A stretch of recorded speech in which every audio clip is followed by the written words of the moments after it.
जाड्यान्धकारापहां हस्ते स्फाटिकमालिकां विदधतीं पद्मासने संस्थितां वन्दे तां परमेश्वरी भगवती बुद्धिप्रदां शारदाम्। ओम श्रीमद्भागवत महापुराणाय नमो नमः। ध्यानार्थे पुष्पं समर्पयामि। ओम हरि ओम सर्वोपचारार्थे गंध अक्षत पुष्पाणि समर्पयामि। नमस्करो बिम्बफलोदरोष्टात् पूर्णेन्दु सुंदर मुखरात् रवीन्द्र नेत्रात् कृष्णात् परम किमपि तत्त्वमहं न जाने। ओम श्रीमद् महाभागवत महापुराणाय नमो नमः। प्रार्थना पूर्वकं नमस्काराञ्जलिं समर्पयामि। ओम हरि ओम नमोस्तु अनंताय सहस्रमूर्तये सहस्रपादाय शिशिरोर्बाहवे सहस्रनाम्ने पुरुषाय शाश्वते सहस्रकोटि उदाहरणे नमो नमः। ओम व्यास भगवान की जय। ओम नमो सुते व्यास विशाल बुद्धे फुलारविंदम ज्ञानमया प्रदीप। ओम हरि ओम ओम सहस्रशीलिका पुरुषः सहस्राक्ष सहस्रपाद सभूमिगुं सर्वतः श्रुत्वा प्रतिष्ठदशाङ्गुलं।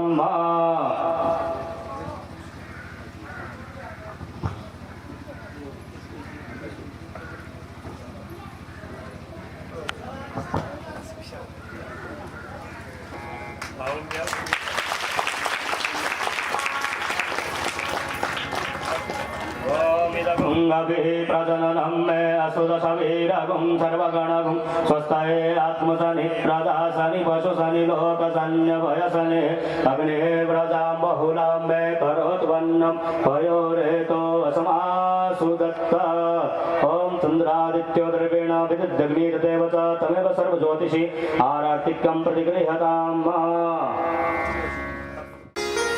गुरु पूर्णिमा का पावन पर्व, गुरु पूर्णिमा का पक्ष चल रहा है और उसमें श्रावण का महीना,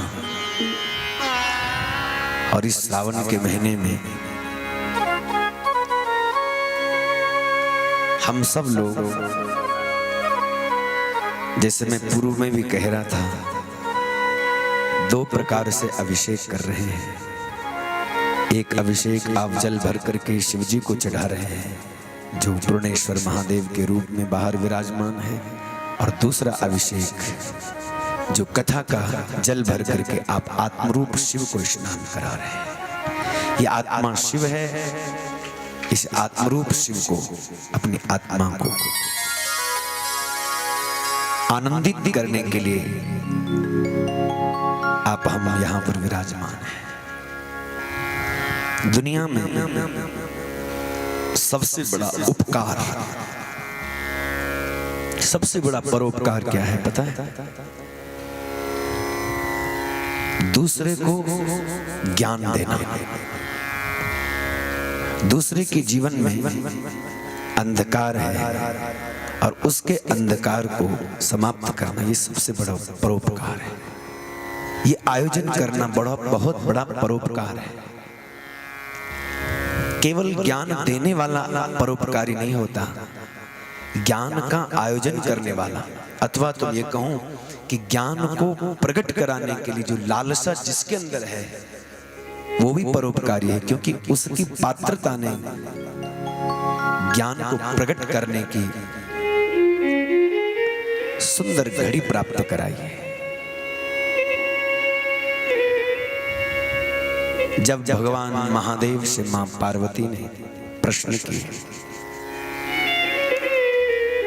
कि प्रभु आप मुझे भगवान की कथा सुनाइए, मुझे राम रूप के बारे में बताइए, राम क्या है? राम ब्रह्म है या राम दशरथ का बेटा है, राम व्यापक है या एक सामान्य व्यक्ति है, राम पुरुषोत्तम है या केवल पुरुष है, राम क्या है? तो भगवान महादेव जब बहुत सारे प्रश्न कर लिए, मां भगवती शैलजा ने, हिमालय पुत्री मां पार्वती ने जब प्रश्न कर लिए तब भगवान महादेव अंतर्मुखी होने लगे। केवल प्रश्न सुनते सुनते महादेव अंतर्मुखी होने लगे। लेकिन क्योंकि सामने प्यासा बैठा है, सामने जिज्ञासु बैठा है, सामने एक ललक लिए हुए, एक प्यास लिए हुए एक साधक बैठा है, तब भगवान महादेव ने अपने आप को बहिर्मुख किया। भीतर जाते जाते स्वयं को बचा दिया। सती के समय में तो भगवान अंदर चले ही गए थे। जब सती के साथ में भगवान थे, कैलाश में पहुंचे थे, तब सती के साथ में यात्रा करते करते प्रयागराज से यात्रा आरंभ करते हैं। कथा सुन करके आए और सती ने संदेह किया। ये सारी कथा एक अलग रूप ले लेगी, फिर इसलिए मैं ज्यादा छूंगा नहीं उसको। राम को नहीं पहचान पाई। शिव जी ने कहा कि यही राम है। जैसे कथा सुनने गए थे, आदि आदि बातें होती हैं, लेकिन वो पूछती रही। लेकिन ये कैलाश तक उनकी कथा सुनाते सुनाते वहां पहुंचते ही समाधिस्थ हो गए। भगवान महादेव समाधि में चले गए और कितने 87,000 वर्ष की समाधि लगा दी। 87,000 वर्ष की समाधि लगी। सती इंतजार करती रहती। लेकिन यहां ऐसा नहीं हुआ। पार्वती के समय में ऐसा नहीं हुआ। पार्वती जब प्रश्न करते हैं, क्योंकि प्रश्न दो प्रकार से होते हैं, या तो जिज्ञासा से होता है और या तो फिर किसी की परीक्षा के लिए होता है। जिज्ञासा से प्रश्न गुरुओं के पास में किया जाए, महापुरुषों के पास करना चाहिए। जो जितना जिज्ञासा युक्त होगा उतना उसके लिए सद्गुरु सहज हो जाते हैं। और मैं ये कहूं कि जब सामने पात्र होता है तब गाय माता बछड़े के लिए जैसे बछड़े का जरा सा थच लगता है उसके थन पर, तो तुरंत उसी समय दूध की धार तनों में आ जाती है और तुरंत हम बछड़े को बांध देते और दूध दूह लेते। दूध हमारे लिए नहीं आया, दूध किसके लिए आया? उसके बछड़े के लिए आया। उसके मां का प्रेम जैसे ही ध्वज लगता है, बछड़े का मुख लगता है गाय के थन पर, तुरंत उसी समय मां प्रेम आर्द्र हो जाती है। उसका प्रेम दूध के रूप में परिणित हो जाता है और प्रकट हो जाता है। ऐसे ही जब कुशल साधक सामने से जिज्ञासा युक्त प्रश्न करता है, तब महापुरुषों के मुख से सहज में ही वह अमृत प्रकट होने लगता है, जिसकी सामने वाले को भूख है, जिसकी उसको चाहना है। तो बहुत परोपकारी। ये फिर कौन कह रहा है कि जो कथा पूछ रहा है, जो बछड़ा बन गया है, बछड़ा यानी नादान,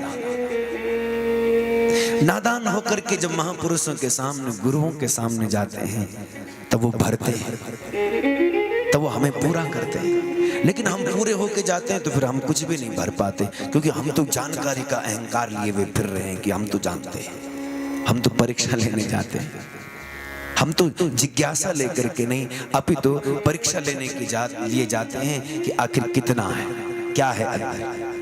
तो हम रह जाए तो फिर चूक जाए। महादेव कहते हैं, पार्वती सच में तुम बहुत परोपकारी हो। पूछे रघुपति कथा प्रसंगा, सकल लोक जग पावनी गंगा, सकल लोक जग पावन। भगवान महादेव इतने आनंदित हुए केवल प्रश्न सुन करके। धन्य धन्य गिरिराज कुमारी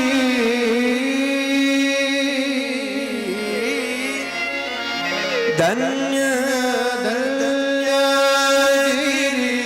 गिरिराज कुमारी तुम समान नहीं को उपकारी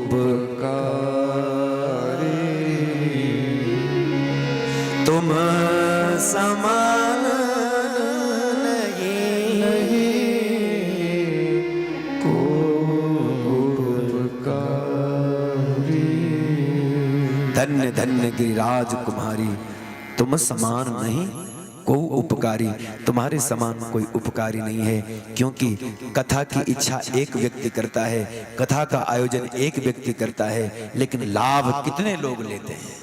और केवल जो दिखाई दे रहे हैं यही केवल लाभ नहीं लेते, अपितु प्रत्यक्ष की तो छोड़ो, अप्रत्यक्ष में जाने कितने जीव, कितने साधक, कितने श्रेष्ठ, कितने दिव्यात्माएं, कितने पुण्यात्माएं सब कथा सुनते हैं और जीवन को कृतार्थ करते हैं।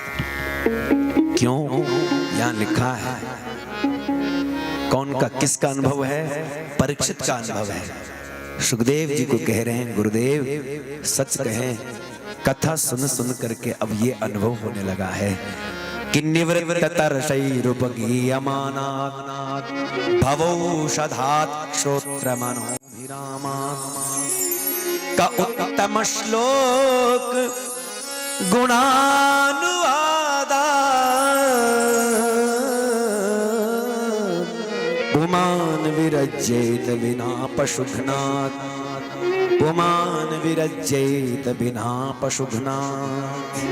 आहा, परीक्षित है निवृत्ततरशैः, निवृत्ति परायण जो महात्मा है, जो परमहंस हो गए, जिनकी सब प्रकार से सब वृत्तियों की से प्रवृत्ति हट गई है, जो निवृत्त हो गए, हर कर्म से, हर एक क्रिया से,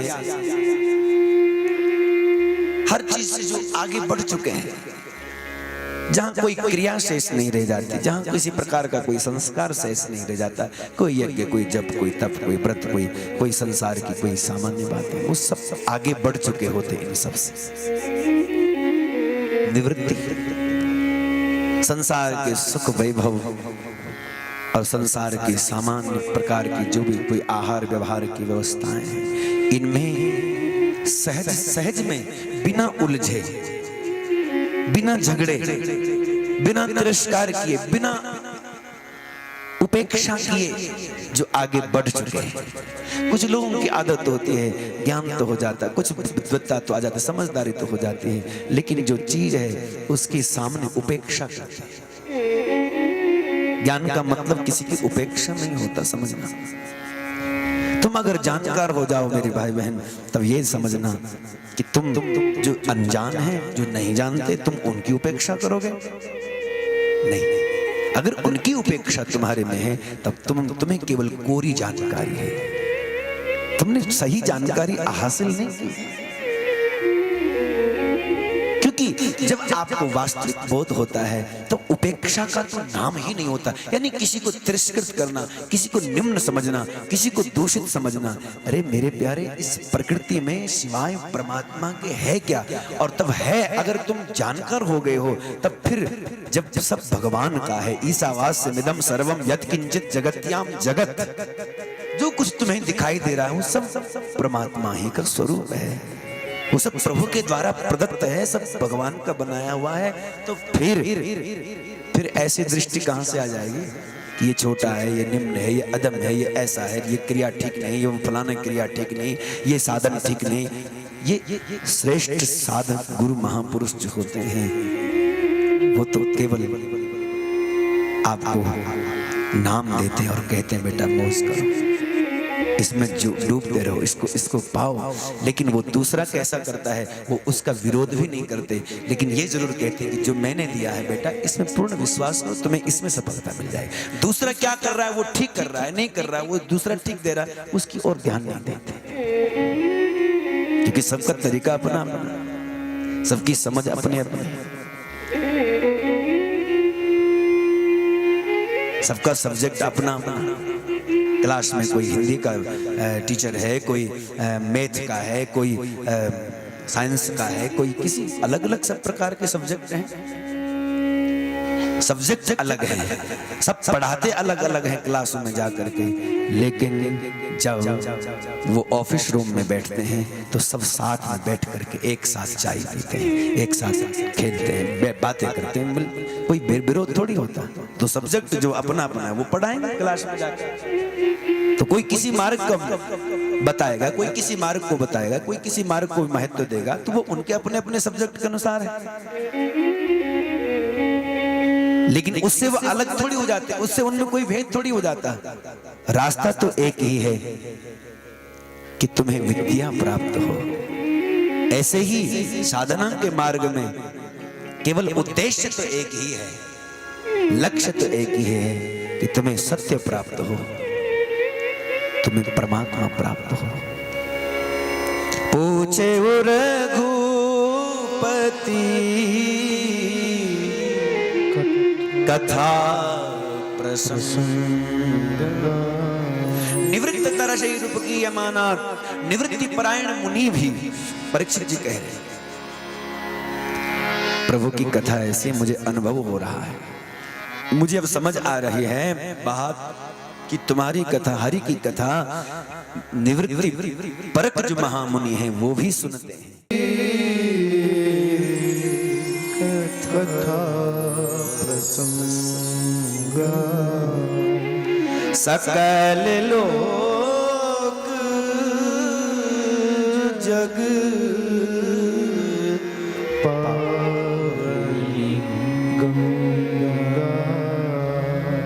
भगवान महादेव से कथा पूछी, और भगवान कितने उपकारी है महादेव।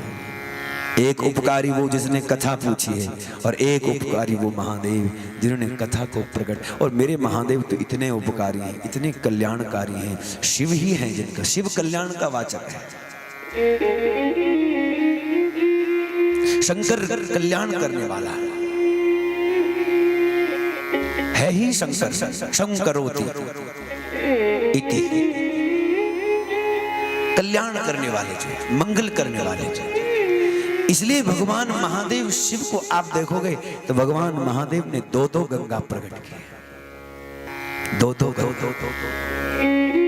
एक गंगा उन्होंने जटा से प्रकट की, मां भागीरथी गंगा उन्होंने जटा से प्रकट करी, और वो इस धरा पर प्रकट की है, और गौमुख गंगोत्री से होती हुई और अनेक अनेक स्थानों को तीर्थ बनाती हुई गंगा सागर को पहुंच जाती है। और कितने कितने लोग आज भी गंगा के तट पर जाकर के परम विश्राम प्राप्त कर रहे हैं।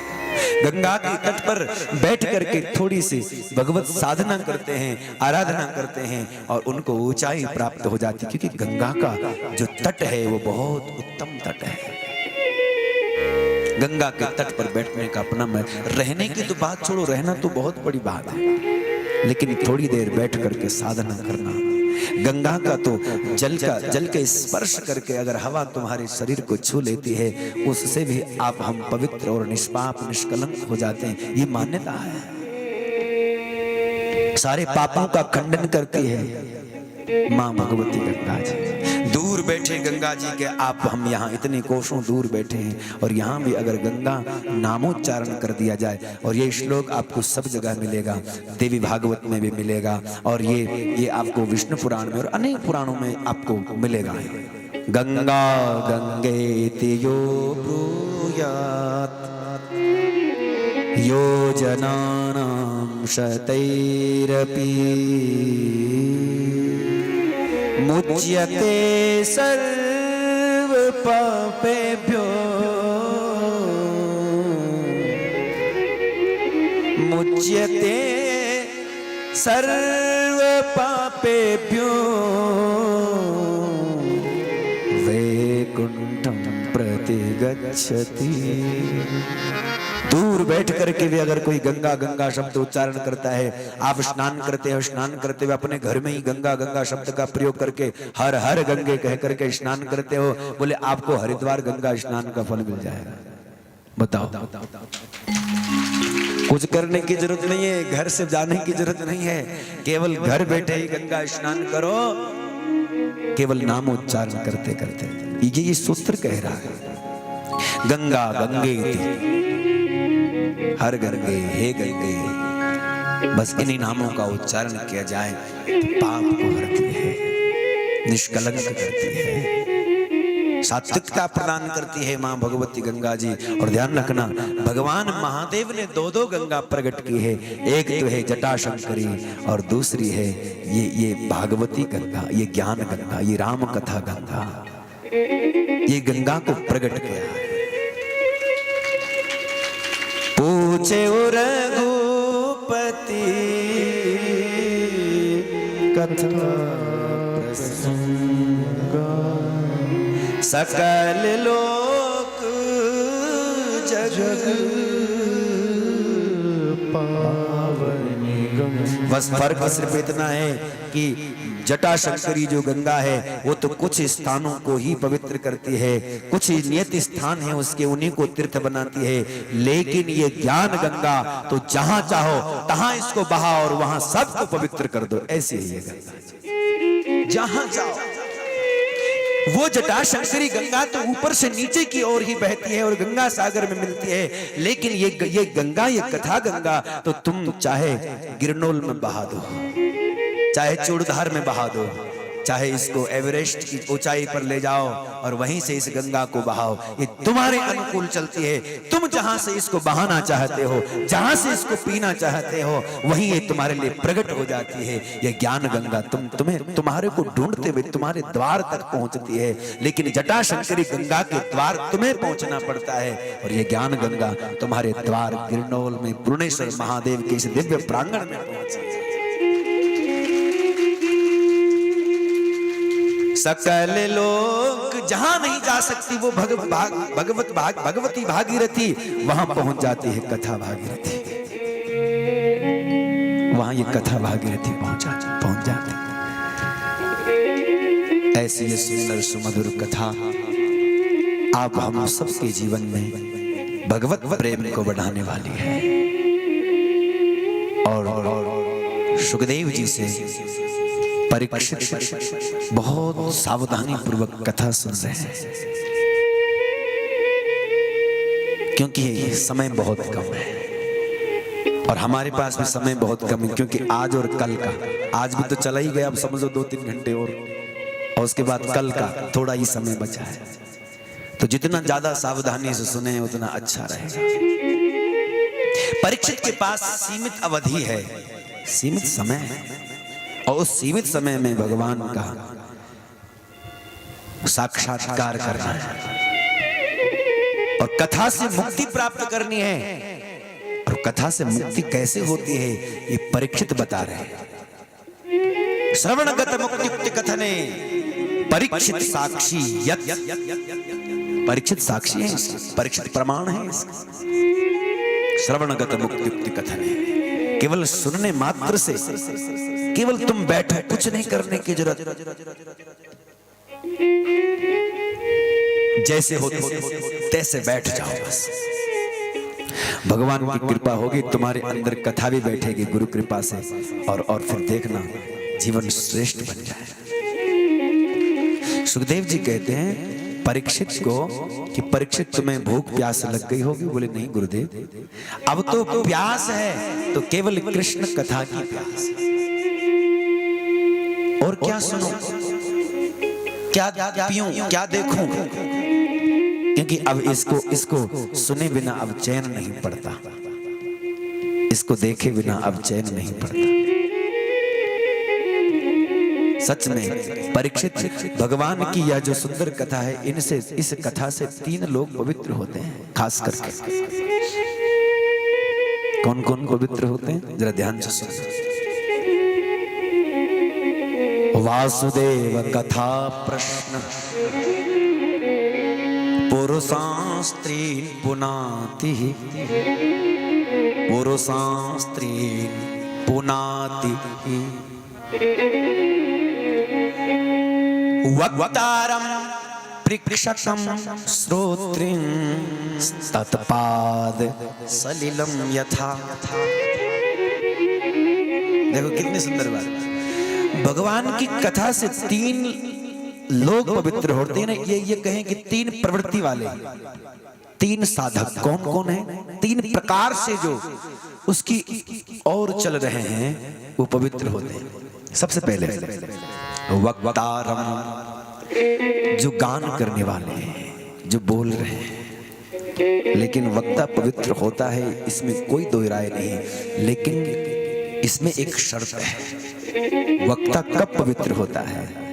जब वो निष्कपट होकर के भगवान के गुणों का गान करता है, तब पवित्र होता है।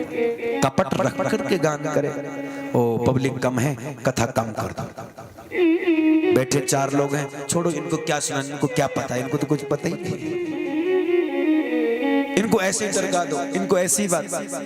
ये कपट नहीं चलेगा। मस्ती कहाँ लेके आई मुझे, मेरी मस्ती कहाँ लेके आई, कहाँ लेके आई मुझे मेरी मस्ती, किधर लेके आई बोलो? गुरु के शरणों में लेके आए, चरणों में लेके आए। ये आनंद ही तो तुम्हें खींच के लाया है सत्संग में। कहीं न कहीं वो भूख है, कहीं न कहीं वो प्रेम है अंदर, इसलिए तो सत्संग में बैठे, नहीं तो कोई यहाँ बैठना असंभव है। तुम मानो न मानो, तुम जानो न जानो, लेकिन तुम्हारे अंदर कृष्ण भगवत प्रेम, गुरु प्रेम है तो आए हो यहाँ।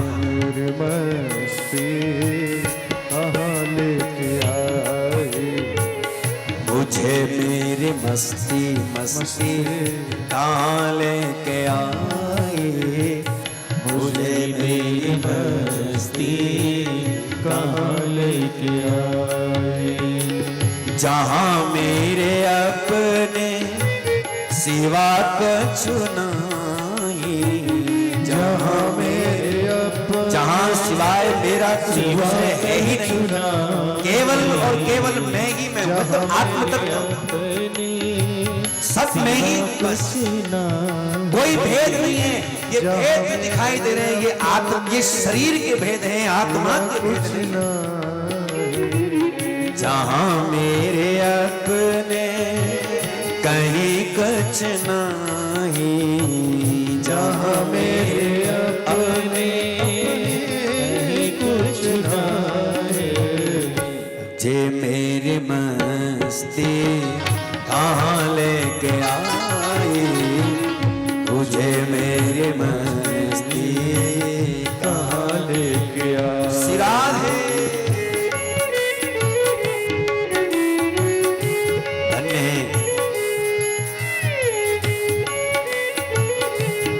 कहा था ना, कथा में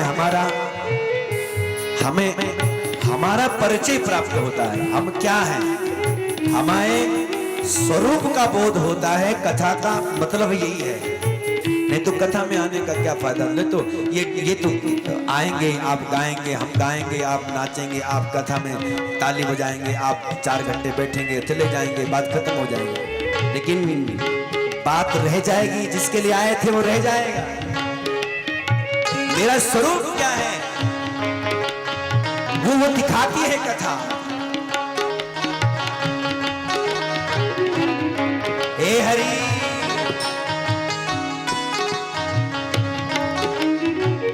अरे मैं हूँ आनंद, ये आनंद है मेरा, अरे मैं हूँ आनंद। आखिर स्वरूप क्या है? बोले आनंद ही मेरा स्वरूप है। और मेरा क्या है? मैं क्या हूं? आनंद हूं। और स्वरूप मेरा क्या है? संसार में आनंद ही मेरा है, बाकी और कोई मेरा नहीं। मैं आनंद हूं और मेरा आनंद है, बस इतना ही संबंध। अरे मैं हूं आनंद, ये आनंद है मेरा, अरे मैं हूं आनंद, ये आनंद है मेरा। सिवा मेरे अपने कछ नाही सिवा मेरे अपने और कुछ नहीं। मुझे मेरी मस्ती मस्ती कहाँ लेके आई, मुझे मेरी सिरा कहाँ लेके आई। मुझे मेरी मस्ती कहाँ लेके आए, मुझे मेरी मस्ती लेके आई।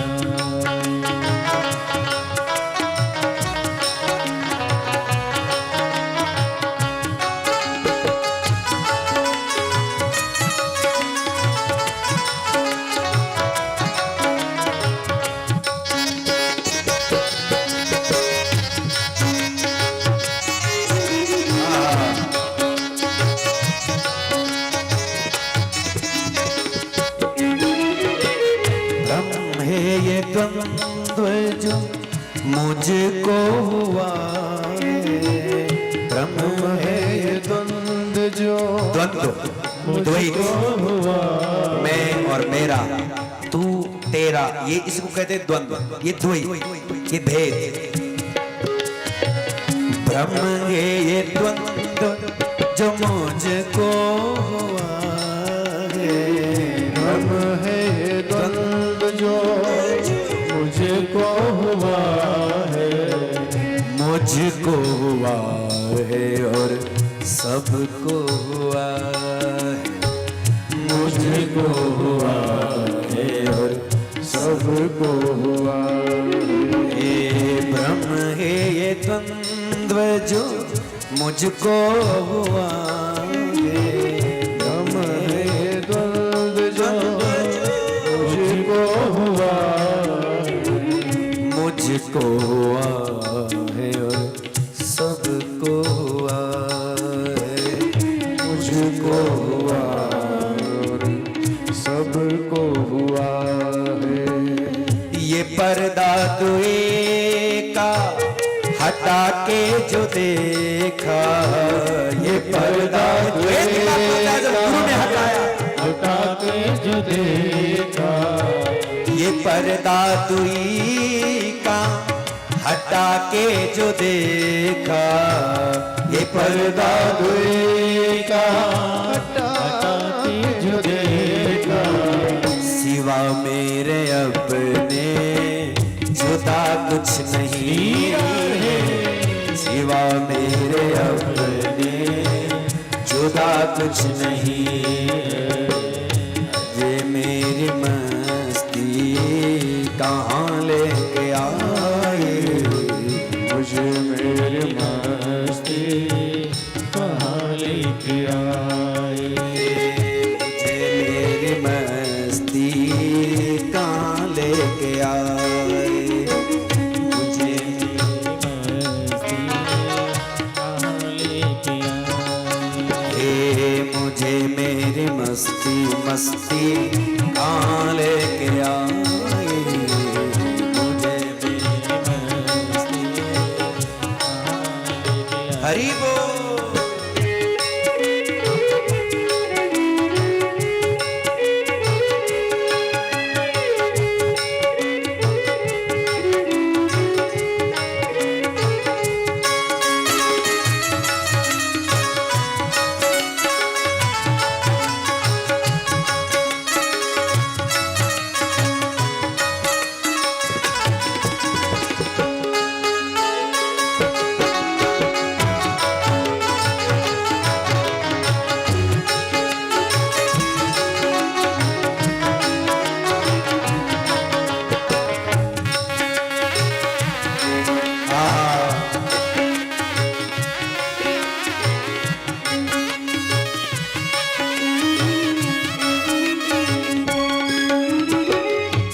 ये सागर ये लहरें ये फैन ये बुदबुदे, सागर लहरें फैन बुदबुदे हैं नाम अलग अलग, लेकिन देखा जाए तो है क्या, जल ही तो है। जल की ही तरंगें होती है, उसी की लहरें होती है, उसी के फैन बनता है, उसी के बुदबुदे उठते हैं। नाम अलग अलग लेकिन है जल। ये सागर ये लहरे पैन और बुध बुधे, ये सागर ये लहरे पैन और बुध बुधे, कल्पित है जल के सिवा कुछ नहीं है, कल्पित है जल के सिवा कुछ नहीं है। अरे मैं हूँ आनंद ये आनंद मेरा, अरे मैं हूँ आनंद ये आनंद मेरा। अरे कहाँ लेके आई, कहाँ लेके आई, कहाँ लेके आई, कहाँ लेके आई, कहाँ लेके आई। बोले सत्य सनातन धर्म की जय। में आज ठाकुर जी ने रात्रि के समय में वृंदावन की बड़ी प्यारी छवि हो रखी है, सुंदर शोभा हो रही है और एक विशाल वटवृक्ष के नीचे ठाकुर जी आज अपने प्यारों को बांसुरी पर पुकार रहे हैं। भगवान ने आज इस पावन पूर्णिमा का, इस शरद पूर्णिमा का जब अवसर देखा तो आज अमना से भगवान समना हुए। यूं तो भगवान का मन नहीं है, लेकिन क्योंकि अगर रास करना है तो मन तो रखना ही पड़ेगा, मन तो लेना ही पड़ेगा। कुछ करना है तो बिना मन के थोड़े होगा। भगवान पिता रात्रि शरदोत्फुल्ल मल्लिका वीक्षरन्तुं मनः चक्रे योग मायामुपश्रिता, योग मायामुपश्रिता।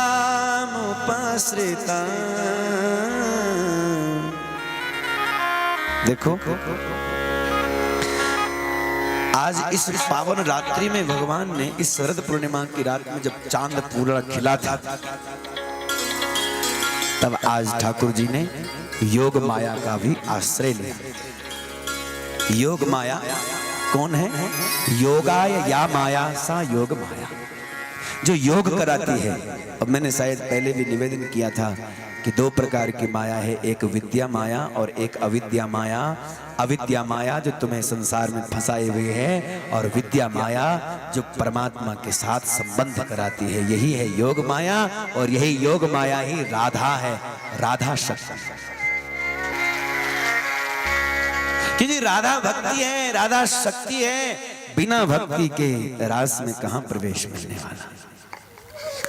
योग माया मुपाश्रिता, योग माया का भगवान ने आश्रय लिया, यानी कि राधा जी को आज संदेश पहुंचा दिया कि राधा, आज मेरे प्यारों को, मेरे जो भक्त हैं वो मेरे पास, मेरे जो ब्रह्म सुख है उसको प्राप्त करने के लिए बुलाओ। तुम सबको ले आओ हमारे पास, क्योंकि जाने कितने कितने जीव मेरे लिए तड़प रहे हैं, उनको बुलाओ।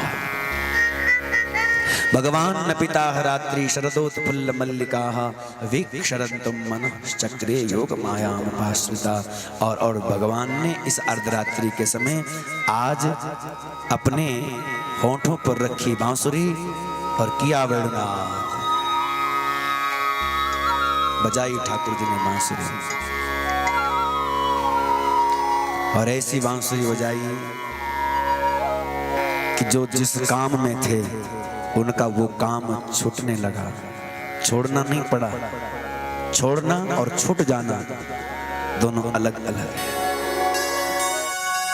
जिसको तुम छोड़ोगे पता नहीं कब फिर पकड़ लोगे, क्योंकि तुम में छोड़ने का अहंकार होगा कि मैंने छोड़ दिया। त्यागने का भी अहंकार होता है ना कि मैंने त्यागा, दान देने का भी अहंकार होता है कि मैंने दिया है। क्योंकि सूक्ष्म अहंकार व्यक्ति को कहीं ना कहीं पीछे कर देता है। छोड़ना और छूट जाना दोनों अलग अलग प्रक्रिया है। छोड़ोगे तुम तब फिर पता नहीं कब पकड़ लो, कोई पता नहीं, और छूट जाए यानी कि सुध न रहे, अपने आप सब प्रक्रियाएं छूटती चले जाए। और तुम ये सब भोग करके इनसे आगे जब निकलते चले जाते हो, सब छूट जाता है, तब फिर पीछे मुड़ करके नहीं लौटता है साधा, फिर वो गया आगे।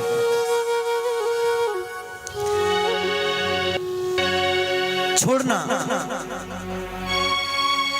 समझ का अहंकार हो सकता है कि हमने छोड़ दिया।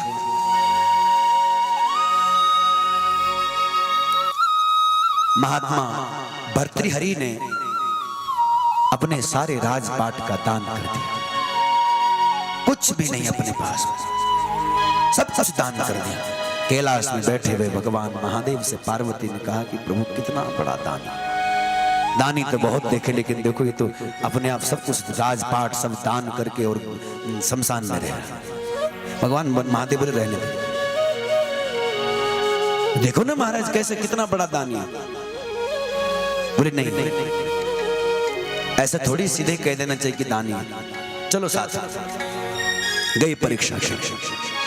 अब वहां पहुंचते हैं शमशान में, बहुत दिनों से भूखा था राजा भर्तृहरि, बहुत दिनों से, और बड़ा मस्त था, आनंद में था।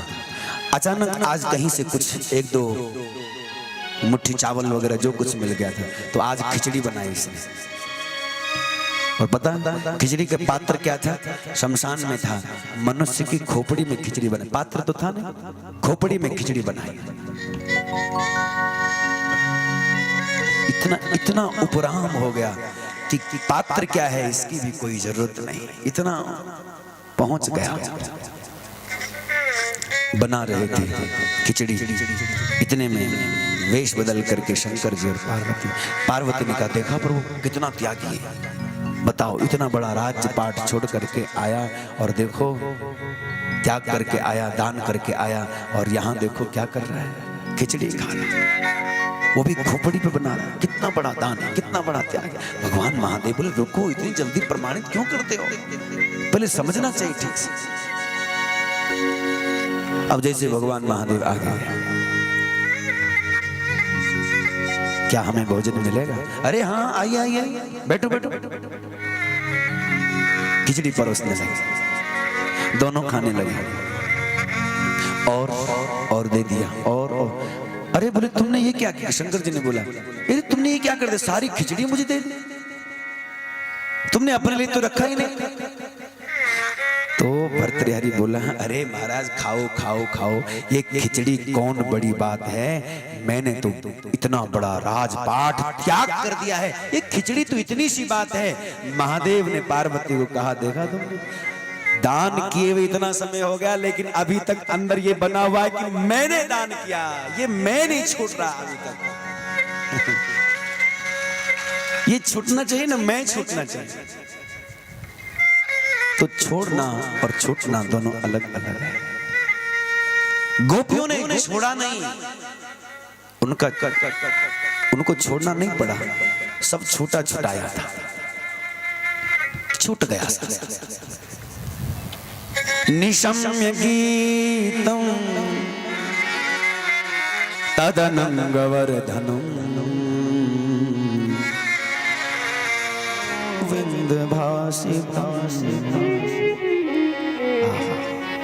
विप्रिय इति विप्रियमाकर्ण्य।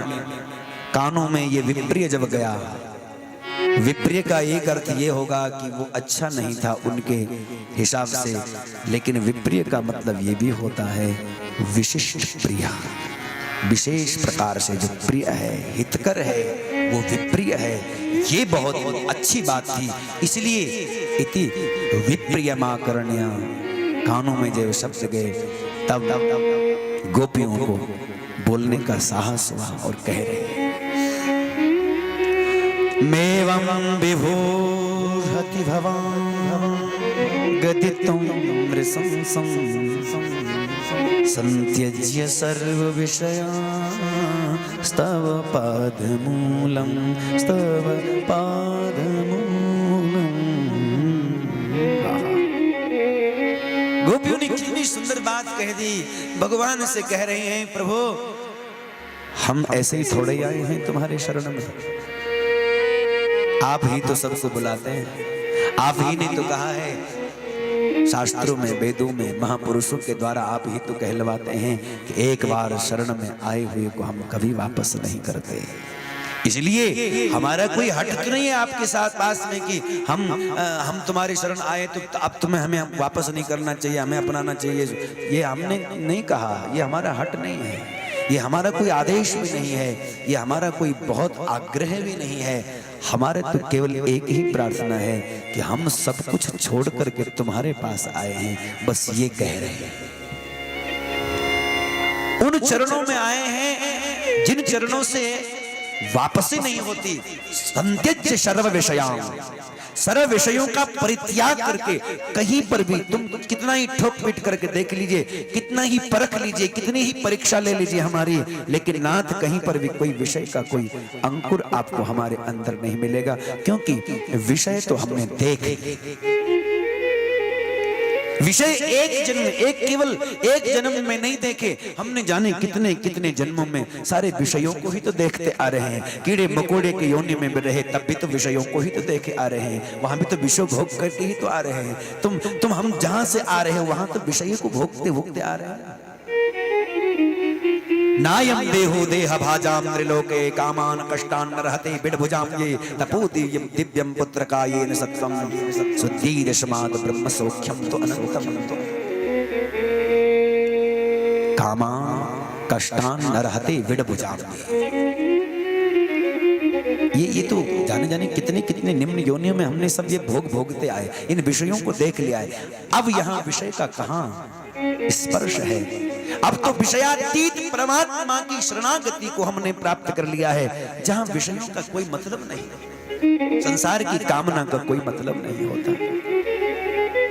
इसलिए हम तुम्हारी शरण। और आप ठीक कहते हैं प्रभु कि संसार का धर्म निभाना चाहिए। पति हैं तो पति का धर्म निभाइए, बेटी हैं तो बेटी का धर्म निभाइए, पत्नी हैं तो पत्नी का धर्म निभाइए, और तुम माँ हो माँ का, पिता हो पिता का, शिक्षक हो शिक्षक का, डॉक्टर हो डॉक्टर का, इंजीनियर हो इंजीनियर का, और जो भी तुम्हारे पास में किसी भी क्षेत्र का जो कार्य है वो तुम्हें जो मिला है उसको ठीक से ईमानदारी से करना।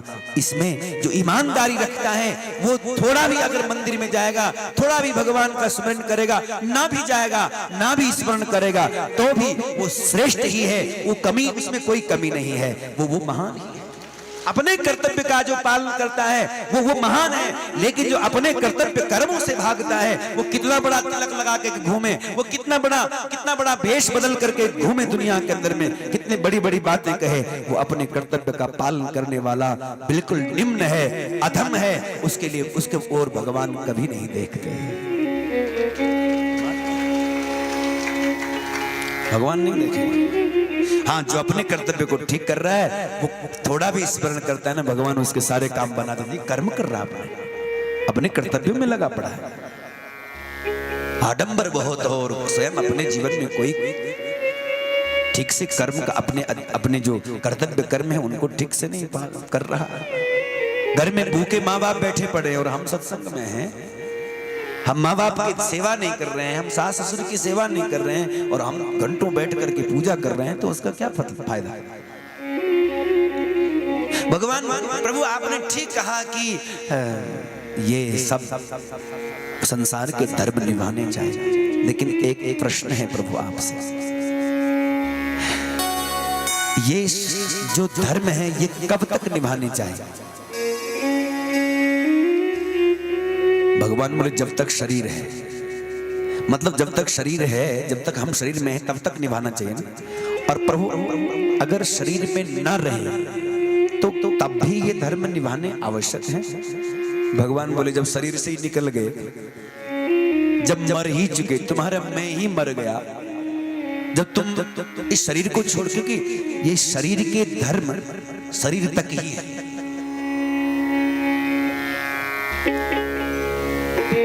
भगवान भगवान बोले क्या कहने का मतलब तुम्हारा? गोपियों ने कहा प्रभु हमारा तो देह छूट चुका है। जब तक हम देह में थे, जब तक हम शरीर में थे, तब तक हमने संसार के धर्म को भली प्रकार से निभाया, बहुत मर्यादा से रहे, जो जैसा करना चाहिए किया हमने। लेकिन अब हम शरीर में हैं नहीं, अब तो हम आत्म तत्व को प्राप्त हो गए हैं। अब तो हम आत्म तत्व को प्राप्त हुए और परमात्मा तत्व को जान गए हैं। संसार शरीर से उठ करके संसार मिथ्या जो संसार है उसको छोड़ करके आत्म तत्व को पहचान करके परमात्मा को सामने पा रहे हैं। तब प्रभु संसार का धर्म अब भी बाकी है। भगवान बोले तब तो कोई यही परमात्मा धर्म ही तुम्हारे लिए सर्वश्रेष्ठ है, क्योंकि शरीर में है तो संसार धर्म तब तक है, लेकिन आत्म स्थिति को प्राप्त हो जाए तो आत्मा का तो एक ही धर्म है, परमात्मा का मिलन, परमात्मा के साथ में एक हो जाना, परमात्मा के साथ में यही हमारा एकमात्र धर्म हो जाता है कि उसी को पाना है, उसी को जानना है, उसी में एक हो जाता है।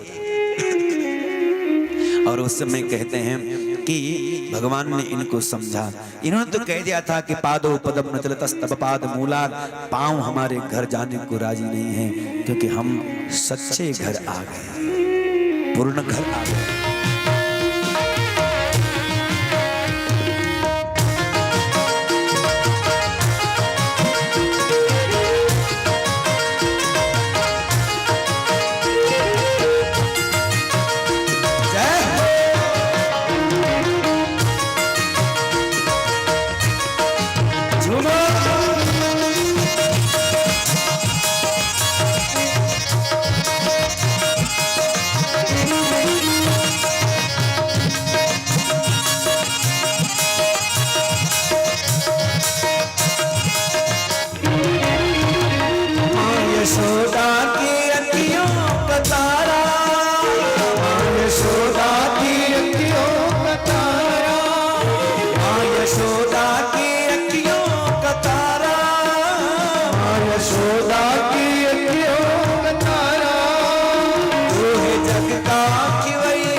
शिव को एक बार गीता का ध्यान सुनाना, मन को मेरे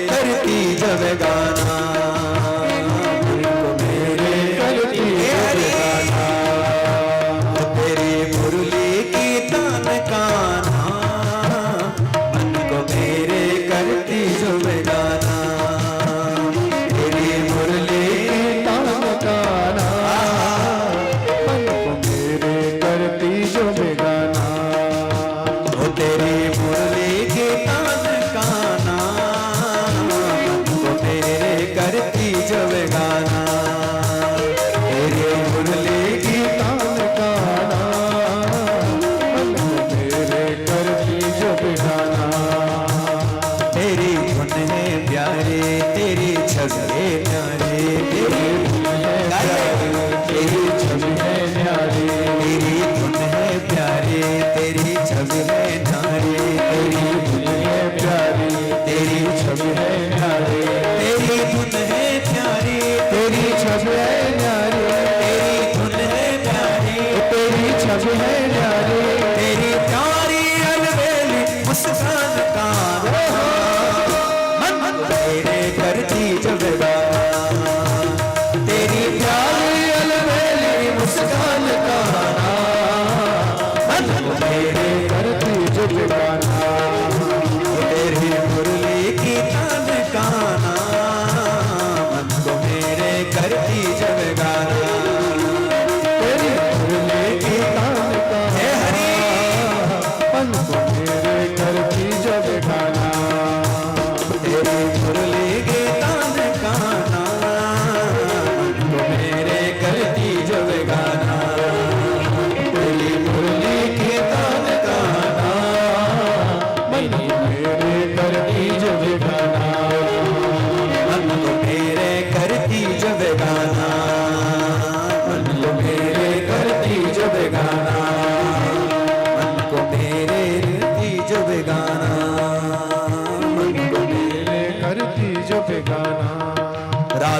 नाचे कृष्ण नाचे राधा नाचे कृष्ण नाचे राधा नाचे कृष्ण हो राधा नाचे कृष्ण नाचे राधा कृष्ण नाचे राधा नाचे कृष्ण नाचे राधा नाचे कृष्ण नाचे नाचे गोपी जन नाचे गोपी जन मन मेरो बन गयो सखीरे पावन वृंदावन ओहो मन मेरो बन गयो सखीरे पावन वृंदावन मन मेरो बन गयो सखीरे पावन वृंदावन ओहो मन मेरो बन गयो सखीरे पावन वृंदावन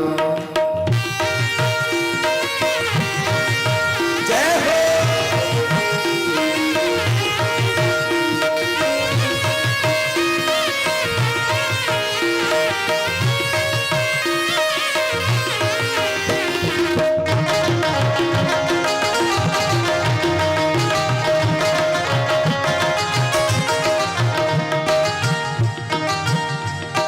गंगा नाचे यमुना नाचे गंगा नाचे यमुना नाचे गंगा नाचे यमुना नाचे गंगा नाचे यमुना नाचे। आप लोगों में कौन कौन गंगा है? जरा हाथ जाकर के ताली बजाए जरा जोर से।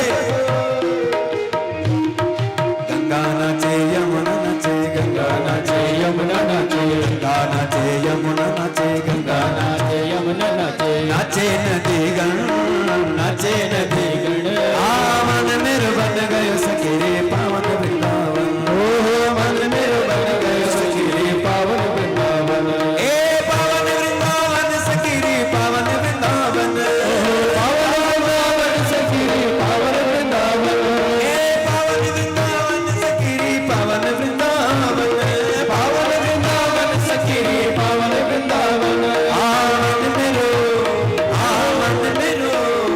आमन मेरो बन गयो सखीरे पावन वृंदावन ओहो मन मेरो बन गयो सखीरे पावन वृंदावन पावन वृंदावन सखीरे पावन वृंदावन पावन वृंदावन सखीरे पावन वृंदावन ओ पावन वृंदावन सखीरे पावन वृंदावन पावन वृंदावन सखीरे पावन वृंदावन पावन वृंदावन सखीरे पावन वृंदावन पावन वृंदावन सखीरे पावन वृंदावन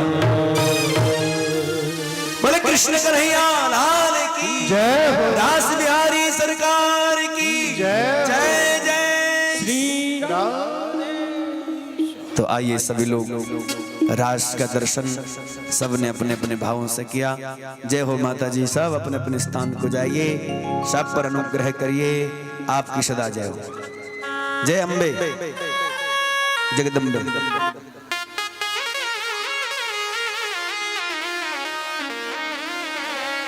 जल मातृकाओं थल मातृकाओं देवियों भगवती राजराजेश्वरी त्रिपुर सुंदरी कुसमांडा चामुंडा भद्रकाली।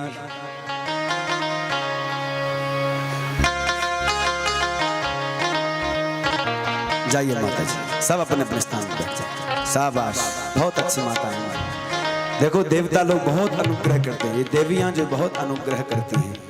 देखो ये कुछ लेने थोड़ी आती हैं, ये तो अपना अनुग्रह देने आती हैं माताएं। ये जो शक्तियां आती हैं ना, ये हम पर कृपा करने के लिए आती हैं, इसलिए इनकी जय जयकार करेंगे बड़े प्रेम से।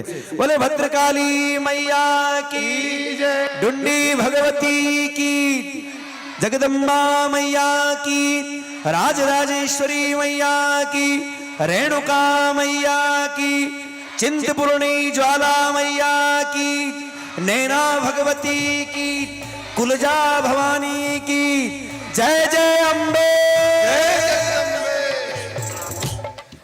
क्वचित दया, तुम में दया नहीं है। विधाता विधाता को कोसने लगे कि तुम ऐसा तुम्हारा क्रूर स्वभाव क्यों है कि जब तुम संसार में संयोग कराते हो तो फिर वियोग क्यों कराते हो, किसी का मिलन कराते हो तो विछड़न क्यों कराते हो। चलो दुनिया में दुनिया के लोगों का संयोग विछड़न होता है, कोई बड़ी बात नहीं, लेकिन एक परम तत्व कृष्ण का संयोग हुआ और अब उनसे विछड़न हो रहा है।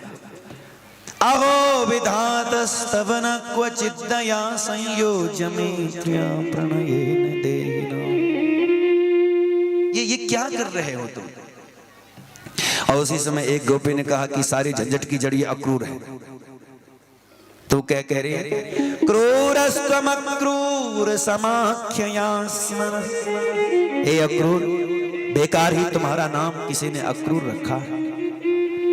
जैसे कोई जन्म से ही अंधा हो, जन्मांध हो और उसका नाम दिवाकर रख दिया जाए तो उस नाम का क्या प्रयोजन। नाम तो दिवाकर है, सूर्य है, लेकिन है तो बेचारा जन्म से अंधा, देख सकता ही नहीं। कोई दरिद्र है, कोई बिल्कुल निर्धन है और उसका नाम लक्ष्मीधर रखा जाए, ऐसे ही निरर्थक है उसका नाम। है कुछ नहीं, कोड़ी पास में नहीं है और लिखा है मालचंद, माल कोड़ी का नहीं। और इसी प्रकार से तुम्हारा भी नाम रख दिया गया है। ये नाम व्यर्थ है क्योंकि तुम तो क्रूर कर्म करते हो, लेकिन तुम्हारे पास तो नाम तो तुम्हारा अक्रूर है। मतलब नहीं है क्रूर, जो वो अक्रूर। क्रूरस्तम अक्रूर समाख्य स्मनः। तो अक्रूर ने कहा कि गोपियों तुम भूल कर रही हो, मैं क्रूर कैसे हो सकता हूं? अगर क्रूर होता तो कृष्ण मेरे साथ कैसे चलते? क्रूर होता तो भगवान श्याम सुंदर मेरे साथ क्यों चलते? तब गोपियों ने कहा कि यही तो तुम्हें खबर नहीं है कि तुम क्रूर हो। तुम क्रूर होने पर भी क्रूर नहीं हो, तुम ऐसा जता रहे। तुम्हें पता नहीं है इस ब्रज की आंख तो है, लेकिन आंख की ज्योति कृष्ण और बलराम। बताओ ना अक्रूर, जब तुम कृष्ण और बलराम को लिए जाओगे तो हमारे पास आंख तो होगी, लेकिन ज्योति न होगी तो क्या करेंगे उस आंख हो लेकिन ज्योति न हो उस आंख में, तो फिर उन आंखों का क्या काम, क्या करना उन आंखों का? और कहते हैं उसी समय अक्रूर जी भी बेचारे सहन गए, कितना प्रेम है इनका। और उसी समय महात्मा अक्रूर जी तो मौन हो जाते हैं, लेकिन भगवान श्याम सुंदर रथ से नीचे उतरते, गोपियों को समझाने लगे। गोपियों, क्या तुम्हें पता है कि मैं कौन हूं? क्या तुम्हें पता है कि तुम कौन हो? गोपियों ने कहा क्यों नहीं प्रभु, हमें पता है, हम जीवात्मा हैं और आप परमात्मा हैं। आप जीवों के नियंत्रक हैं, एकमात्र आधार हैं आप। हम जीवात्मा, तुम परमात्मा। हम देह में देही हैं, तुम कृष्ण हो। तुम जगत की एकमात्र आधार भूता शक्ति हो। प्रभु न जानते तो फिर आपके साथ प्रेम कैसे होता? हमारा प्रेम कोई संसारिक कोई प्रेम थोड़ी है, ये तो आत्मा का प्रेम है, ये तो आत्मा का संबंध है।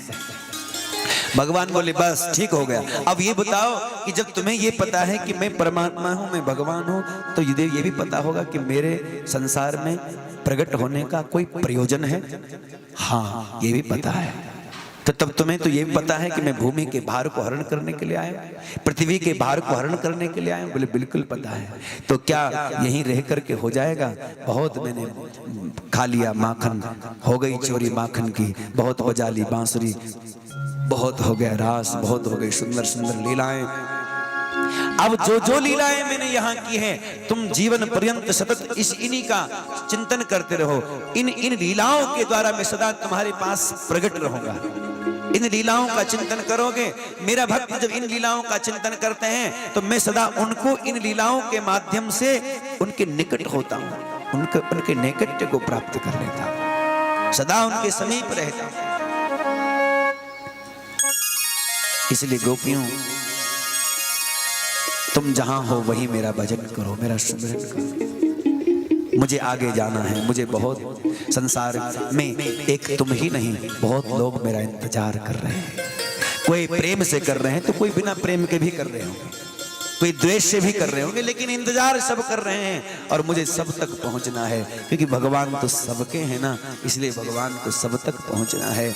इसलिए भगवान ने जब ये कहा तो गोपियां निरुत्तर हो जाते हैं। अब वो क्या जवाब दे, क्योंकि भगवान तो देव कार्य करने के लिए आए, अवतार कार्य पूरा करने के लिए आए हैं। यूं तो वो सदा प्रकट है, लेकिन अवतार का एक प्रयोजन होता है, उस प्रयोजन को पूर्ण करने के लिए भगवान आए हैं। तब गोपियां निरुत्तर हो जाती हैं। क्या कहें तुम? कैसे समझाएं तुमको। हम जिसे गुनगुना नहीं हम जिसे गुनगुना नहीं सकते, वक्त ने ऐसा गीत क्यों गाया, वक्त ने ऐसा गीत क्यों गाया, जिंदगी धूप तुम घना साया, तुमको देखा तो ये ख्याल आज फिर दिल ने एक तमन्ना की, आज फिर दिल ने एक तमन्ना की, आज फिर दिल को हमने समझाया। तब लोग महलों पर भी नहीं बचा तो फिर अपने झरोकों से झांकने लगे हैं, द्वार पर खड़े हो गए हैं, अपनी खिड़कियों में खड़े होकर के गोविंद का दर्शन करने लगे हैं। प्रासाद शिखरारूढ़ हो गए हैं, मंदिर भवनों के ऊपर खड़े हो करके भगवान के दर्शन करने लगे। और जिनको ये बोध हो गया कि ये तो भगवान हैं, तब उन्होंने तुरंत उसी समय उनका पूजन आरंभ कर दिया है, उनका स्वागत कर दिया। यही है पूतनारे, यही है अगासुर को मारने वाला, शकटासुर बकासुर को मारने वाला, दुष्ट राक्षसों का संहार करने वाला यही है। जब उनको ये सबको पता चला तब तुरंत उसी समय दध्यक्षत भगवान के ऊपर छिड़कने लगे, गंध अक्षत से भगवान की पूजा करने लगे, दधि भी भगवान के ऊपर छिड़कने लगे और ऐसे भगवान चलने लगे। दोनों ओर से लोग खड़े दर्शन कर रहे हैं, सखा लोग जय जयकार कर रहे हैं। उसी समय एक कन्हैया का मित्र बोला, अरे लाला यहाँ तो लोग हमें बहुत देख रहे हैं। तो बोले तो हुआ क्या? बोले होना क्या है, इतने लोग हमें देख रहे हैं, कपड़े भी ठीक नहीं है, गांव के ग्वाले बालों के कपड़े, तो थोड़ा ठीक ठाक कपड़े तो दिलाओ का नहीं है। तुम्हारे जितनी जय जयकार हो रही है तुम कपड़े नहीं दिला सकते? बोले चलो हमारे साथ। बोले कहाँ? बोले धोबी घाट में। बोले धोबी घाट क्यों, कपड़े की दुकान पे क्यों नहीं? बोले थोड़ा हमारे काम जरा उल्टे हैं, जरा अलग है, न्यारे हैं, क्योंकि हम धोबी घाट से धुलाई शुरू करेंगे। और पहुंच गए और धोबी घाट में जो पहुंचे और जो न मिलना था कंस का धोबी मिल गया। आगे से कंस का धोबी जो मिला, कंस के धोबी को कहा मामा जी प्रणाम। अब क्योंकि माँ के मायके वाले तो कहते हैं ना सब मामा ही होते हैं, मामा जी प्रणाम। बोले हमें पता, क्या तू ही कृष्ण है? पता है हमें, तुम्हें क्यों बुलाया यहाँ, तुम्हें यहाँ हमारे महाराज कंस के सैनिक मार देंगे, उससे पहले हमें तुम्हें खत्म कर देंगे। पता है हम कंस के धोबी हैं। अब कंस में भी इतना अभिमान नहीं होगा जितना कि उसके धोबी में अभिमान है। उनको ज्यादा ही होती, कोई चमचे होते हैं उनको ज्यादा ही होती पावर कुछ। पता है हम तो विधायक के साथ रहते हैं, फलाने के साथ रहते हैं, पावर कुछ नहीं, उनकी धमकी देते रहते हैं। बोले कंस के धोबी हैं हम, ऐसे कहने लगे। भगवान ने मारा एक थप्पड़ गाल पर, एक थप्पड़ गाल पर जो मारा सो मारा सिर अलग हो गया। और जो सिर अलग हो गया कि जितने सारे धोबी घाट में धोबी थे सबने देखा और सब डर के मारे सबके कपड़ों की पोटली छोड़ करके भाग निकले। बोले इसको तो एक थप्पड़ पड़े और इसका सिर ही अलग हो गया, और हमको कहीं लात घूसा, कहीं ऐसा पड़ा कि हम हमारे अंग प्रत्यंग ही आड़े टेढ़े हो गए, और कहीं मरे नहीं, मरे तो तरे लेकिन बचे तो फिर कौन पालेगा घर परिवार को, इसलिए भागना ही उचित है। सो महाराज सब छोड़ करके भाग गए। और जैसे सब छोड़ करके भागे, कन्हैया ने कहा मित्रों पहन लो जो कपड़े पसंद हो। अब बड़े लोगों के कपड़े छोटे बच्चों ने धारण कर लिए। अब जब पहन करके चलने लगे तो महाराज अब कहने लगे कि अब तो हमें और शर्म आ रही है। बोले क्या? बोले सफाई अभियान, स्वच्छता अभियान शुरू हो गया है, ये स्वच्छता अभियान शुरू हो गया है महाराज। बोले अब क्या करें? बोले चलो मेरे साथ में दर्जी के पास। दर्जी को तो इतने में मीडिया इतना चतुर था कि सारी जगह खबर पहुंचा, सारे व्यापारियों को पता चल गया कि कृष्ण आ गया है। और जो अब की आ रहा है वो कोई साधारण नहीं है। सब लोग पार्टी बदलने लगे। जिधर ठीक से झुकाव दिखते हैं पब्लिक का, उधर ही सब जाने लगते हैं, तो पार्टी बदलने लगे। तो जैसे ही महाराज इस दर्जी को पता चला कि एक थप्पड़ का ये कमाल, महाराज चिंता मत करो, आप अभी इसी समय हम सारे कपड़े आपके साथियों के ठीक कर लेते हैं। तो जितने मथुरा के अंदर में दर्जी थे सबको बुला लिया गया और सबके वस्त्र को ठीक कर दिया गया। अब तो महाराज चमक दमक के साथ में चलने लगे और खूब चंदन वंदन लगा करके आगे बढ़े। और मिला एक सुदाम नाम का माली, उनसे माला धारण कर ली और तभी आगे बढ़े तो एक कुब्जा मिली, त्रिवक्र नामा यनुलेप कर्मणि। 3 जगह से जो टेढ़ी थी, जो कुब्जा थी, 3 जगह से टेढ़ी है। भगवान ने कहा तो हमें चंदन लगा है सुंदरी। सुंदरी ने देखा पीछे, ये सुंदरी कहने वाला मुझे कौन है? देखा तो परम सुंदर भगवान श्याम सुंदर का दर्शन हो गया। आंखों से अश्रु प्रेम बनारे बहने लगे। कहा मैं कितनी भाग्यशाली हूं कि देखो प्यारे लाल के दर्शन हो गए, मेरे ठाकुर के दर्शन हो गए। भगवान ने कहा तू चंदन लगा, देख मैं तुझे क्या देता हूं। क्योंकि भगवान कहते हैं मुझे दुनिया में 2 ही चीज ज्यादा पसंद है। क्या क्या? बोले एक चंदन और दूसरा वंदन। तुम भगवान को वंदन करो और चंदन समर्पित करो तो वो भगवान को बहुत प्रिय है। भगवान को चंदन और वंदन प्रिय है। चंदन लगाया माथे पर, और जो माथे पर चंदन लगाया भगवान ने भी इसको अपने काख में लिया, क्योंकि टेढ़ी थी, कुब्जा थी, कुबड़ी थी, कुबड़ा निकला हुआ था। और जैसे इसको पांव पर अपना पांव रखा और काख में दबा करके इसकी ठोड़ी पर जरा सा झटका लगाया तो सर्वांग सुंदरी हो गई। बोले कृष्ण कन्हैया लाल की। और जैसे ही महाराज वो उसको सुंदर रूप दिया, भगवान से चरणों में प्रार्थना करती, प्रभु हमारे महल में चलो, हमारे महल में चलो। भगवान बोले अभी नहीं, पहले मामा जी से मिलते हैं। और मामा जी के महल के अंदर जाने के लिए जो द्वार पर आए तो कुबलिया पीड़ नाम का हाथी, पहले ही महावत ने उसको मदिरा पिलाया हुआ है, वो कृष्ण बलराम को देखते ही छोड़ दिया गया। भगवान कृष्ण बलराम दोनों इसके साथ में युद्ध करते हैं। घुमाया इस हाथी को, पटका जमीन पर, उखाड़े इसके दांत और लेकर के कंधे में और आगे बढ़ते हैं। महल के अंदर प्रवेश करते हैं और राजभवन के अंदर जो प्रवेश किया, राजभवन के अंदर में सब प्रकार के लोग बैठे थे। वहां विद्वान बैठे थे, ज्ञानी बैठे थे, तत्ववेता बैठे थे, वहां भक्त बैठे थे, भगवान के सुजन संबंधी बैठे थे, वहां वीर बैठे थे, वहां दुष्ट बैठे थे, वहां धार्मिक लोग बैठे थे, वहां अधार्मिक लोग बैठे थे। लेकिन कमाल की बात है, वहां असुर भी बैठे थे, वहां सुर भी बैठे थे। लेकिन जिसकी जैसी भावना थी उसने उस रूप में भगवान का वहां दर्शन किया, उसने उस रूप में परमात्मा का वहां दर्शन किया। जाकी रही भावना जैसी प्रभु मूरत तिन देखी तैसी, मल्लानाम मसनिर्नाम स्त्रीणाम स्मरो मूर्तिमान, देवानाम सुजनो सताम क्षितिभुजाम शास्ता सुपित्रो शिशु, मृत्युर्भोजपते विराट विदुषाम तत्त्वं परम योगिनाम, मृत्युर्भोजपते विराट विदुषाम तत्त्वं परम योगिनाम। अरे जो सामान्य बुद्धि वाली स्त्री थी ना, उन्होंने तो देखा ये तो साक्षात कामदेव आ गया। उनको कृष्ण कामदेव दिखाई देने लगा। जो स्वजन थे उनको अपना ही बच्चा दिखाई देने लगा, जो भक्त थे उनको भगवान दिखाई देने लगा। तत्त्वं परम योगिनाम, और जो योगी लोग थे उनको परम तत्व के रूप में कृष्ण दिखाई देने लगा। और जो नहीं तो कंस नहीं मरेगा तब तक शादी में नहीं जाएगा। कृष्ण की जब तक कंस नहीं मरता तब तक चैन नहीं आता ना, क्योंकि कथाएं बहुत होती है। लेकिन भगवान ने इसका उद्धार किया साहब, इसने भी भगवान का भजन किया। द्वेष से ही सही, लेकिन इसने भगवान को भजा जाए। और ऐसी भगवान ने इसका उद्धार किया। सब लोग बड़े प्रसन्न हुए। उग्रसेन महाराज को राजगद्दी पर बिठाया और तत्पश्चात वसुदेव देवकी के चरणों की वंदना। मां देवकी के तो दूध निकल आया प्रेम। आज 11 साल के बाद अपने लाल को पाया, सारा दुख आज दूर हो गया।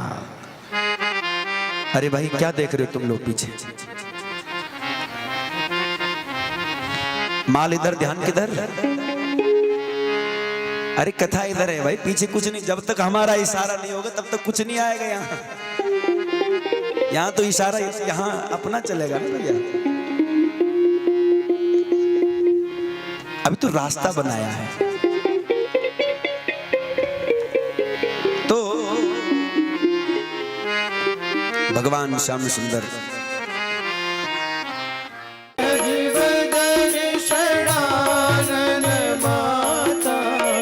जगत जननी दामिनी दूते गाता, जगत जननी दामिनी दूते गाता।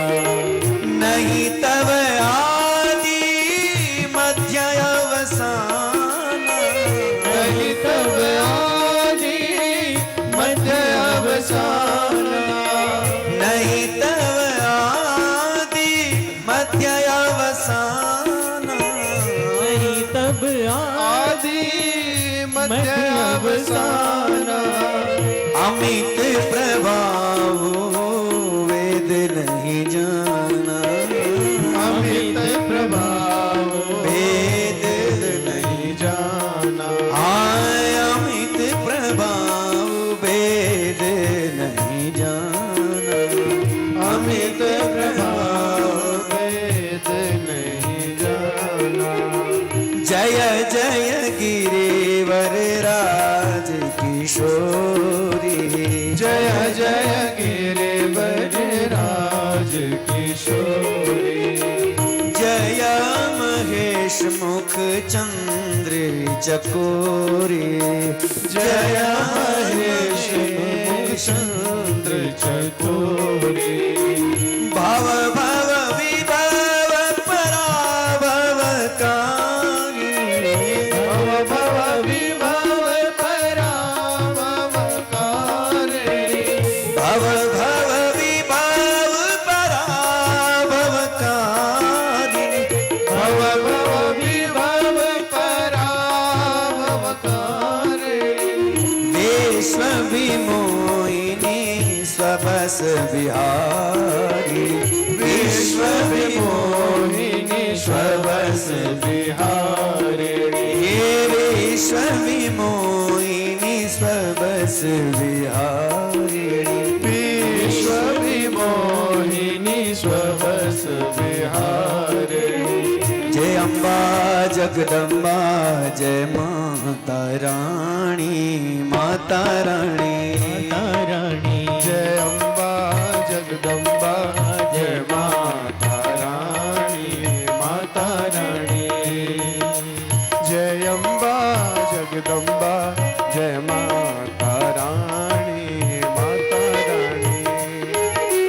माँ तेरो रंग रूप न्यारो, माँ तेरो रंग रूप न्यारो, माँ तेरो श्रृंगार प्यारो, माँ तेरो रंग रूप न्यारो। ममता झलकाने मुखड़ी साड़ी, साड़ी साड़ी। जय अम्बा जगदम्बा जय माता रानी, माता रानी। जय अम्बा जगदम्बा जय माता रानी। माता रानी।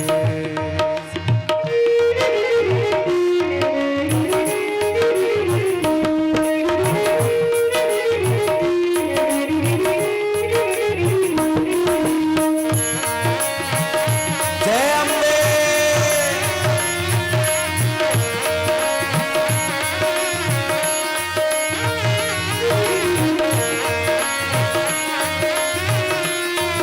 देखो एक चीज का ध्यान रखना, जो लोग अभी कान्हा जी आएंगे, हमारे कृष्ण आएंगे, रुक्मणी जी का हरण करके ले जाएंगे, तब आप बिल्कुल अपनी जगह पर बैठे रहना, बिल्कुल हलचल नहीं होनी चाहिए। जो नाचते हैं वो अपनी जगह पर नाचना, आगे क्योंकि भगदड़ हो जाएगी, ज्यादा भीड़ हो जाएगी। और थोड़ी देर आप रुक्मणी जी का हाथ पकड़ा और लेके भागे। बोले कृष्ण कन्हैया लाल की, कृष्ण कन्हैया लाल की।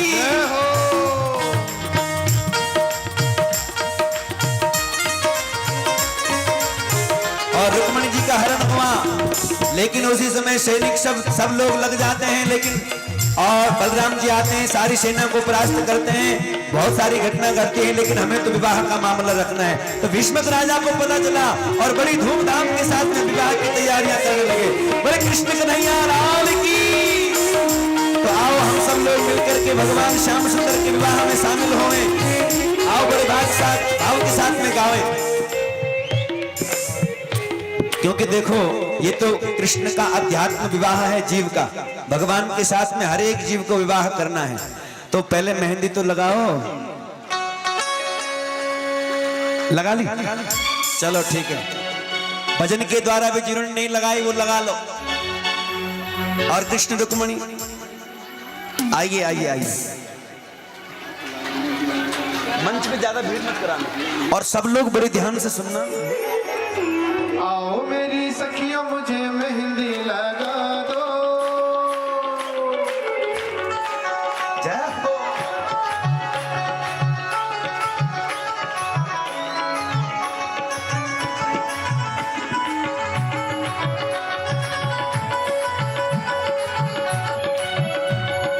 आओ मेरी सखियों मुझे मेहंदी लगा दो। मेरी सखियों मुझे मेहंदी लगा दो। मेहंदी लगा दो मुझे ऐसी सजा दो। मेहंदी लगा दो मुझे ऐसी सजा दो। मुझे श्याम सुंदर की दुल्हन बना दो। सिरार है। मुझे श्याम सुंदर की दुल्हन बना दो। मुझे श्याम सुंदर की की दुल्हन बना दो।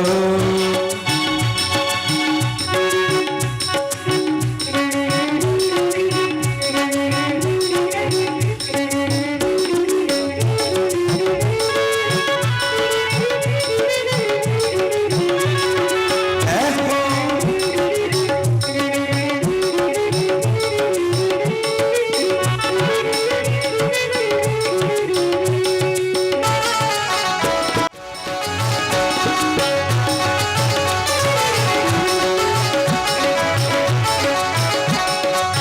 सत्संग में मेरी बात चलाए। सत्संग में मेरी बात चलाए। सत्संग में मेरी बात चलाई। सत्संग में मेरी बात चलाई। गुरु ने मेरी की जय हो सगाई। सतगुरु ने मेरी कीनी सगाई। उनको बुला के हाथ लेवा तो करा दो। तो भूला के हाथ लेवा तो करवा दो। उनको बुला के हाथ लेवा तो करा दो। तो भूला के हाथ लेवा तो करवा दो। मुझे श्याम सुंदर की दुल्हन बना दो। मुझे श्याम सुंदर की दुल्हन बना दो। मुझे श्याम सुंदर की दुल्हन बना दो। मुझे श्याम सुंदर की दुल्हन बना दो।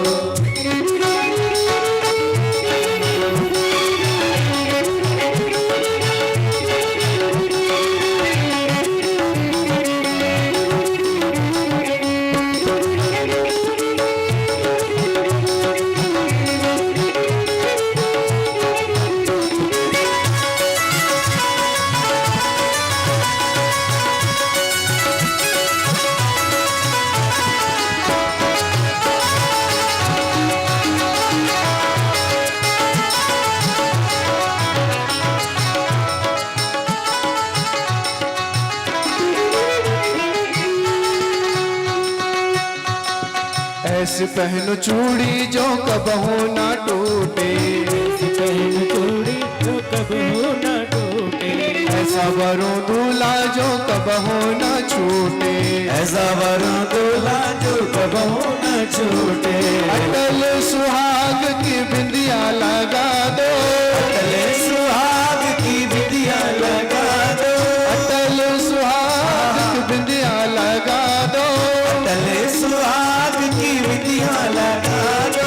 मुझे श्याम सुंदर की दुल्हन बना दो। मुझे श्याम सुंदर की दुल्हन बना दो।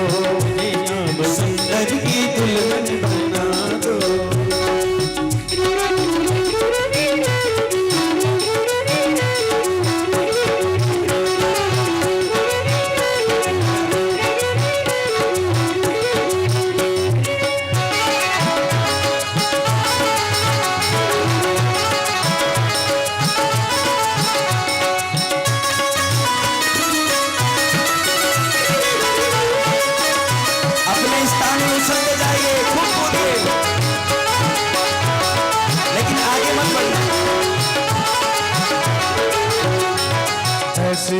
चुनरी जो रंग नहीं छूटे, ऐसी ओढ़ चुनरी जो रंग नाही छूटे, ऐसी ओढ़ चुनरी जो रंग नहीं छूटा, कब हो न टूटे, प्रेम का धागा कब हो न टूटे, प्रेम का धागा कब हो न टूटे, प्रेम का धागा कब हो न टूटे।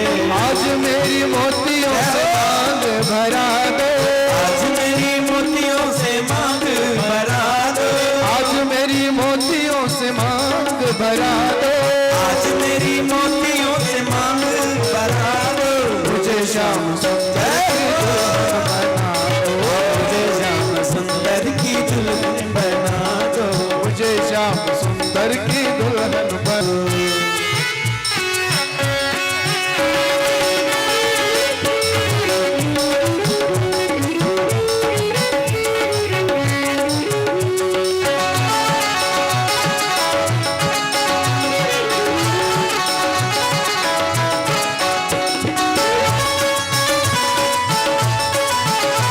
उनकी हो जाऊंगी, सतगुरु को बुला के मेरे फेरे तो करा दो, गुरु को बुला के मेरे फेरे तो करवा दो, सतगुरु को बुला के मेरे फेरे तो करा दो, गुरु को बुला के मेरे फेरे तो करवा दो। मुझे श्याम सुंदर की दुल्हन बना दो, मुझे श्याम सुंदर की दुल्हन बना दो, मुझे श्याम सुंदर की दुल्हन बना दो, मुझे श्याम सुंदर की दुल्हन बना दो।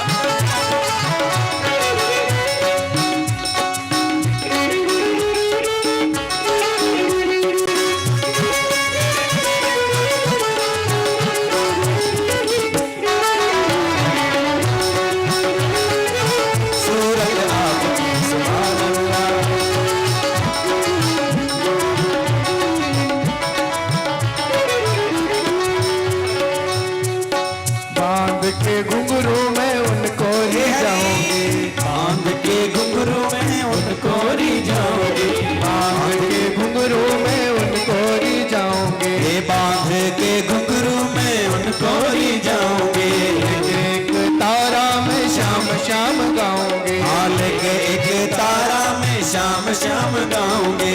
सखियों को बुला के विदा तो करा दो, सखियों को बुला के विदा तो करवा दो। मुझे श्याम सुंदर की दुल्हन, मुझे श्याम सुंदर की दुल्हन बना दो, मुझे श्याम सुंदर की दुल्हन बना दो,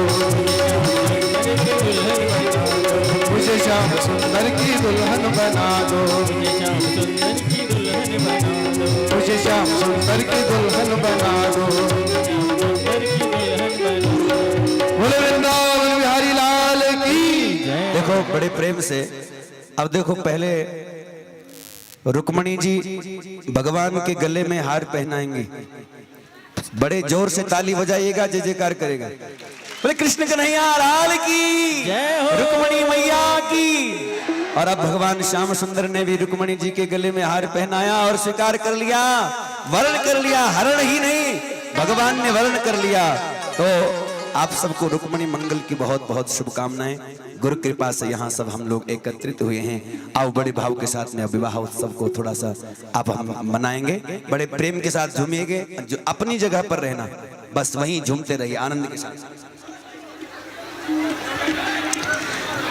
आहा तुमको मोहन बड़ा प्यारा लगे, बड़ा सोना लगे, अब किसके साथ नाचने लग जाए।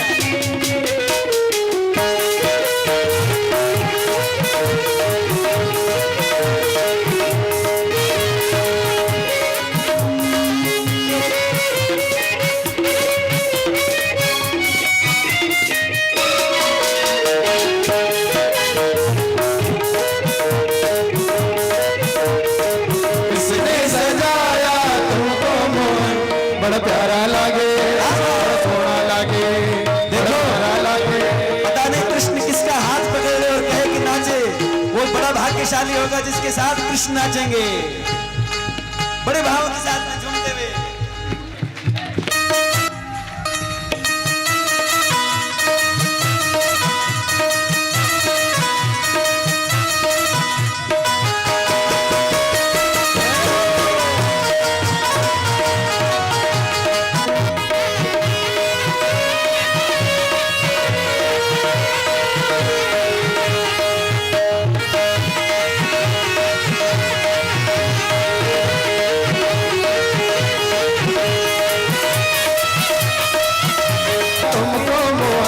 बड़ा प्यारा लागे बड़ा सोना लागे देख कर हम हुए दीवाने अधरों पे मुरले मीठी मुस्काने अधरों पे मुरले मीठी मुस्काने तेरा रूप देख कर हम हुए दीवाने तेरा रूप देख कर हम हुए दीवाने बनड़ा राज मोहे लागे मोहन बनड़ा राज मोहे लागे मोहन बड़ा प्यारा लागे बड़ा सोना लागे बड़ा प्यारा लागे बड़ा सोना लागे किसने सजा लागे लागे बड़ा घोड़ा लागे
वृंदावन बिहारी लाल की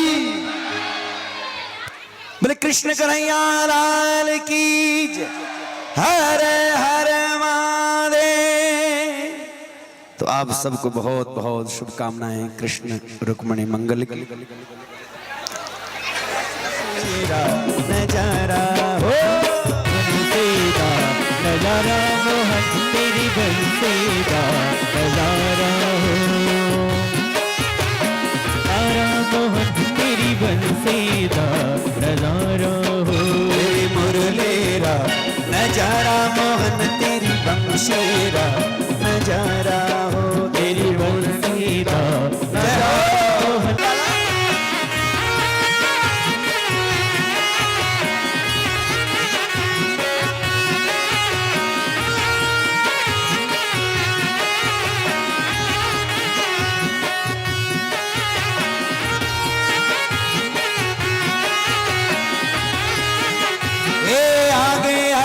चले ब्रह्मा जी आगे आगे चले ब्रह्मा जी आगे आगे चले ब्रह्मा जी आगे आगे चले ब्रह्मा जी पीछे वैकुंठ ये पीछे ब्रह्मांड सारा ओ पीछे ब्रह्मांड सारा तेरी मुरलीरा नजारा मोहन तेरी बंशीरा शाबाश शाबाश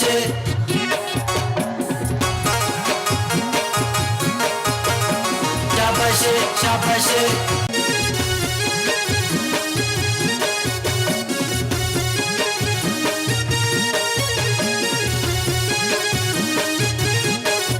तेरी मुरलीरा नजारा मोहन तेरी बंशीरा नजारा तेरी मुरलीदा नजारा मोहन तेरी बंसीदा नजारा हो हे आगे आगे चले विष्णु जी आगे आगे चले विष्णु जी आगे आगे चले विष्णु जी आगे आगे चले विष्णु जी पीछे ब्रह्मांड सारा ओ पीछे पीछे ब्रह्मांड सारा तेरी मुरलीरा नजारा मोहन तेरी बंशीरा नजारा वो तेरी तेरी मुरली दा नजारा मोहन तेरी बंसी नजारा हो शाबाश शाबाश जय हो शाबाश शाबाश शाबाश शाबाश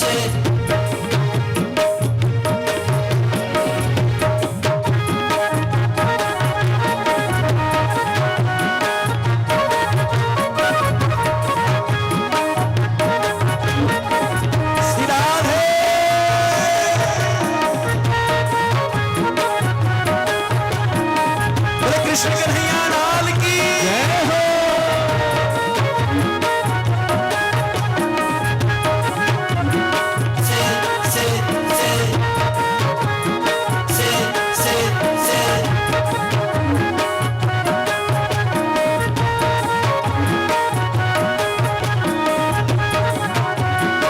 आगे आगे चल कृष्ण जी कृष्ण जी आगे आगे चले विष्णु जी विष्णु जी आगे आगे चल कृष्ण जी कृष्ण जी आगे आगे चले कृष्ण जी कृष्ण जी आगे आगे चल कृष्ण जी कृष्ण जी आगे आगे चले कृष्ण जी कृष्ण जी पीछे गोपियों का लारा ओ पीछे गोपियों का लारा तेरी मुरलीरा नजारा मोहन तेरी बंशीरा नजारा वो तेरी मुरलीरा नजारा मोहन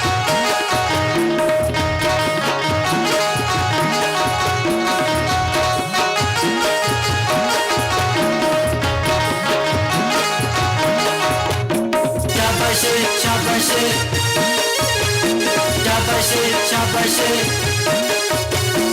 शाबाश शाबाश शाबाश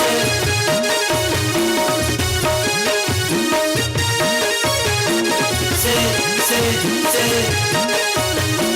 से से से से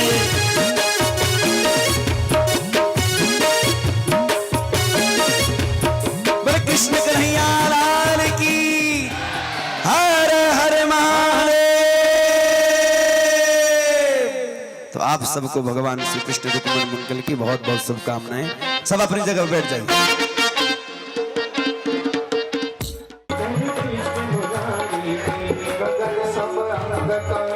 राधिका चमक रही आली लतन में ठाड़े बनमाली भ्रमर सी अलग कस्तूरी तिलक चंद्र सी झलक ललित छवि श्यामा प्यारी के गिरधर कृष्ण मुरारी की आरती कुंज बिहारी की गिरधर कृष्ण मुरारी की कनकमय मोर मुकुट विलसे देवता दर्शन को तरसे गगन सो सुमन बहुत बरसे बजे मुरचन मधुर विरदन वालिनी संग अतुल रथ गोप कुमारी के श्री गिरधर कृष्ण मुरारी की आरती बिहारी की गिरधर कृष्ण मुरारी की जहाँ ते प्रकट भई गंगा कलुष कलहारी श्री गंगा स्मरण से होत मोह भंगा बसी शिव श्री जटा के भी हरे अगति